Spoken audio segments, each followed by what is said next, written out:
So I just wanted to talk today, being Christmas Day, end of 2019. I actually saw an interesting headline this morning, and the headline basically said why 2019 may be the best year in history for financial markets. And then the subtext read, for all the angst about trade wars, geopolitics, and a sputtering and overly indebted global economy, 2019 may just be the best year that investors have ever had. The numbers are staggering. Global stocks have piled on more than 10 trillion US dollars. Bonds have been on fire. Oil has surged. And former crisis spots, Greece and Ukraine, have top performed. And even gold has sparkled. Now, I thought that this was incredible. This just shows you how conditioned we've become to believing that the financial markets are more important than everything else. So the financial markets have had their best year since ever. US stocks are up 30%. Greek stocks are up 30%. Ukraine stocks are up 30%. Everything's up. Everything's up 30%. The question you've got to ask yourself is, what does all this mean? Why is it the best year that stocks have ever had? Why is it the best of everything? What does it really mean?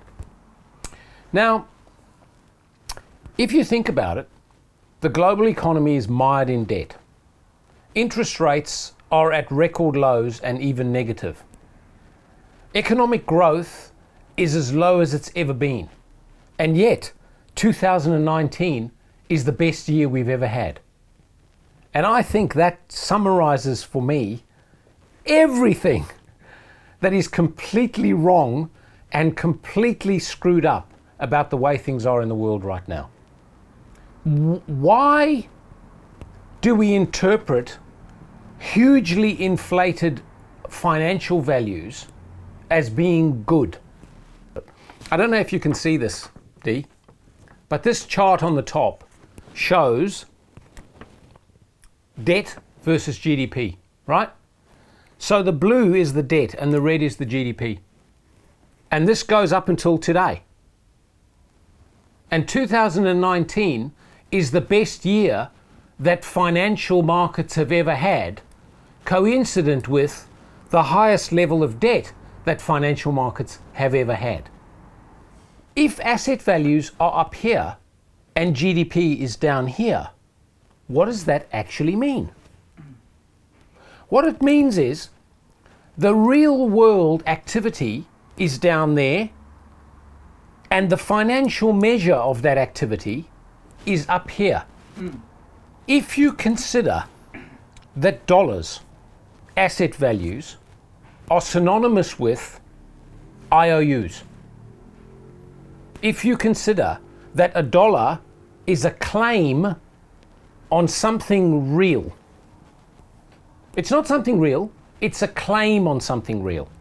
If you've got $1 million in the bank, that means you have got $1 million worth of chits that you can spend on something real at some point in the future.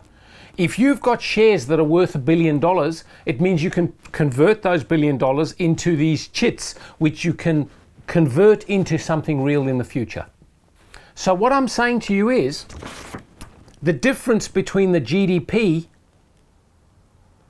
which is what the economy actually produces, and the debt, which is the equivalent of what the financial market is saying you can have, if that gap is huge, what does that mean?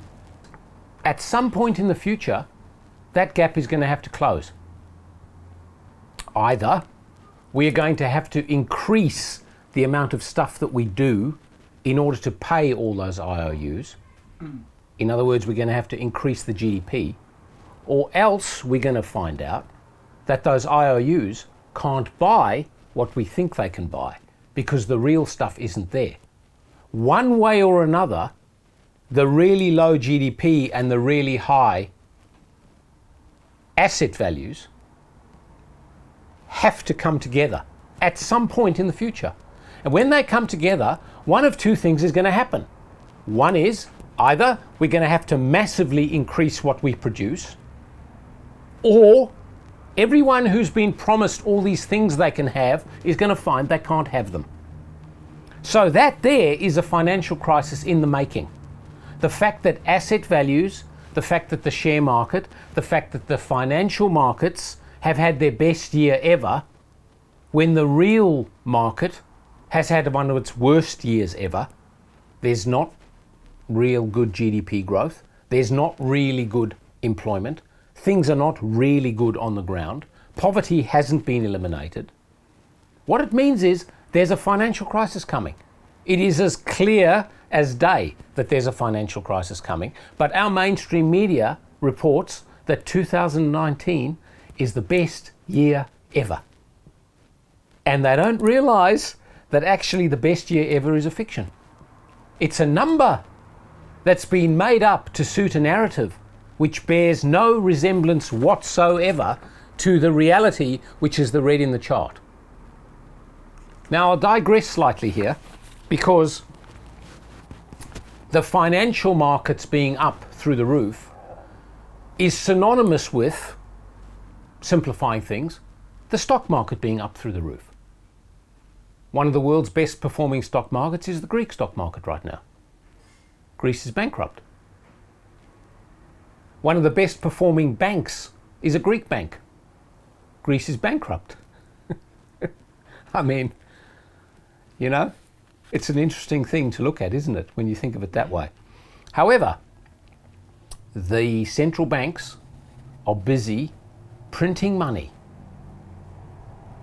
out of nothing. They are very, very busy printing money out of nothing. And the money out of nothing produces what exactly? Where does all this money go? And this is where I come to another little chart, which is the chart on the bottom. Can you see the chart on the bottom? The chart on the bottom traces the stock market, which is the dark blue line, and the amount of money printing, which is the light blue line. Now, for those of you who aren't mathematically inclined, what that chart shows is what I call a pretty damn good correlation between the amount of money that's being printed and the level of the stock market. In other words, the more money that gets printed, the higher that blue thing over there goes, the more wonderful the financial market analysis is at the end of the year that says 2019 may be the best year that markets have ever seen. In other words, the whole thing's a complete fiction. The markets are the best that we've ever seen because they've been engineered that way. Because the money that's being printed is being poured into these assets. And the assets are going up. But the assets going up are only claims on future consumption. They have got nothing to do with what's really being produced. So either the asset values are wrong, or what's being produced is wrong, because at some point they have to meet. Otherwise, everything blows up. Which is where we come to my next little slide.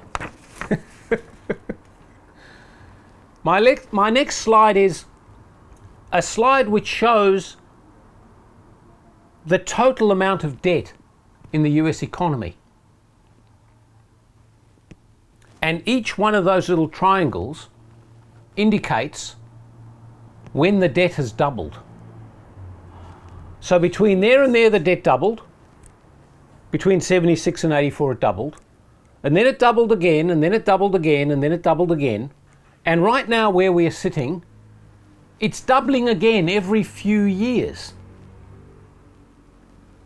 So in other words, the claims, the future claims on the planet, the future claims on our resources are doubling every time this doubles.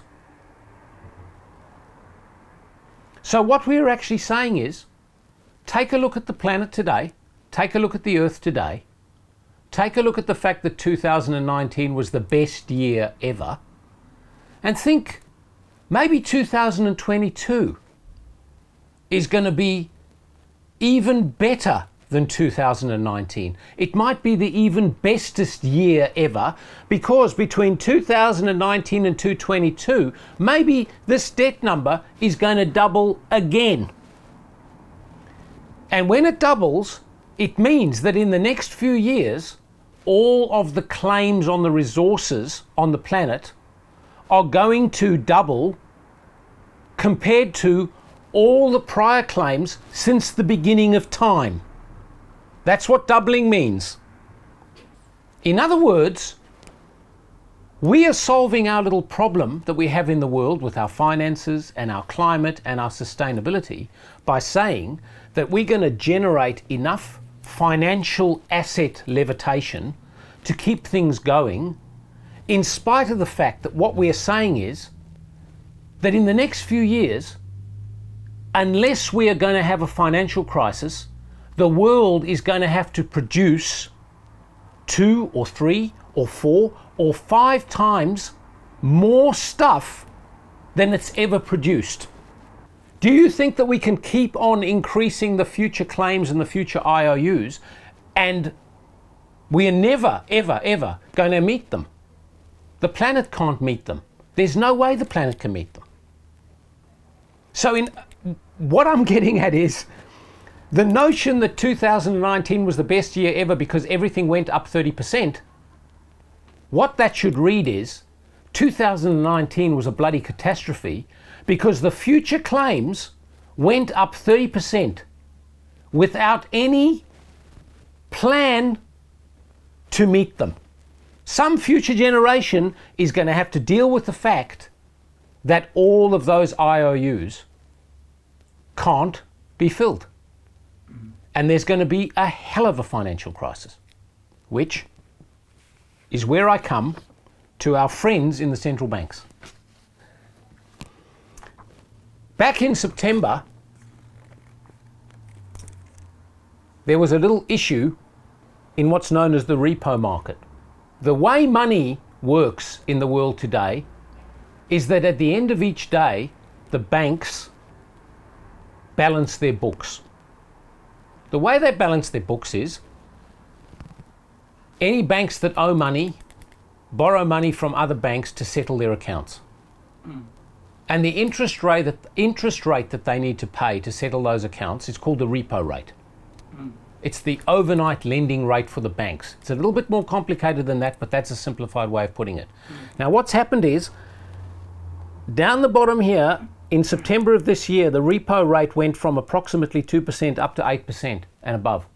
Spiked up to 8%. And the reason why it spiked up to 8% was because all of the banks are doing something else with their money other than lending to all the other banks.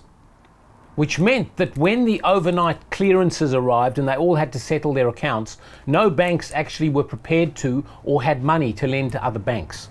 So the interest rate on the money that was demanded overnight went through the roof.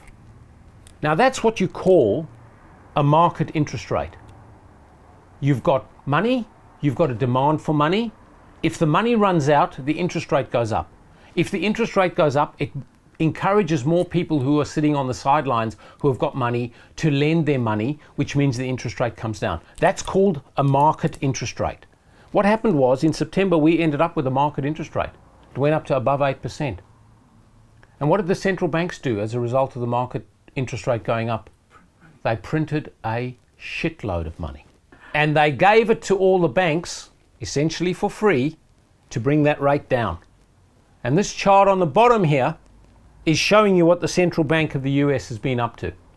The central bank of the US, right over there, decided they better start pumping some money into the overnight lending markets. And that little arrow there, which is like $1 trillion, is what they pumped in. And that $1 trillion that they pumped in, which brings that interest rate back down so that everything's nice and that so 2019 can be a really good year, that $1 trillion, where the hell do you think that $1 trillion ended up? That $1 trillion ended up there. And that $1 trillion caused the stock market to go up. And that stock market going up caused all of the future chits and the IOUs to go up. And it caused the mainstream media to say things are getting better, the market's going up. But because no one understands that the market's going up, because the central banks are pumping money into the market to prevent the market from saying those future chits are not going to get repaid, we better make the interest rate go up so that we can get some return on our money, because we reckon the future is a problem because of this gap between debt and GDP. As soon as the market tries to do something about that problem by making the interest rates go up, the central bank steps in and makes the interest rates go down so that this can just continue. It can continue ad infinitum, so that 2020 is an even better year than 2019, so that 2021 and 22 and 23 are even better years than the years that came before. And I don't know when it's going to happen, but one day everyone's going to realize that the red line is what we actually do and the blue line is what we promise we're going to do. And when the two lines can't be reconciled, bang,